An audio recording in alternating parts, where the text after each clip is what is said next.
Hello বন্ধুরা, আমি আজ আবারও চলে এসেছি রিয়েলটার্স ওয়াগানের পক্ষ থেকে আরও একটি নতুন ভিডিও নিয়ে। ভাবছেন তো আপনার সম্পত্তির সঠিক মূল্য নির্ধারণ করে কিভাবে তাড়াতাড়ি সম্পত্তিটি বিক্রি করবেন? তাহলে আর চিন্তা নেই, আমি চলে এসেছি এই সমস্যার সমাধান নিয়ে। তাহলে চলুন শুরু করা যাক। আপনি কি জানেন ভুল দাম নির্ধারণ করলে অনেক সম্পত্তি মাসের পর মাস বিক্রি হয় না?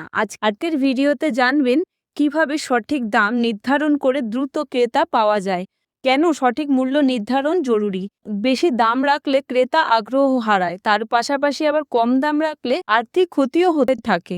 সঠিক দাম মানে দ্রুত ডিল এবং ভালো রিটার্ন। আপনাকে বাজারের দাম বুঝে নিয়ে মূল্য নির্ধারণ করতে হবে। যেমন আশেপাশে সম্পত্তির বিক্রির দাম, একই লোকেশনে একই প্রপার্টির দাম আর অনলাইন পোর্টাল দেখে নিয়ে দাম নির্ধারণ করুন। লোকেশন ও কানেক্টিভিটি ভালো হলে, যেমন স্কুল, মেইন রোড, হাসপাতাল, মেট্রো বা বাজার বা বাসের স্ট্যান্ডের দূরত্ব, লোকেশন ভালো হলে দাম স্বাভাবিকভাবেই ভালো হবে। ইমোশন নয়, বাস্তব দিয়ে দামের সিদ্ধান্ত নিন, নিজের আবেগ নয়। বাজারের সঠিক পরিস্থিতি বুঝে নিয়ে দাম নির্ধারণ করুন। সঠিক মূল্য মানে দ্রুত বিক্রি। আপনার সম্পত্তি বিক্রি বা কেনার জন্য আমাদের স্ক্রিনে দেওয়া বারে যোগাযোগ করুন। ভিডিও ভালো লাগলে লাইক, শেয়ার এবং সাবস্ক্রাইব করুন। ধন্যবাদ।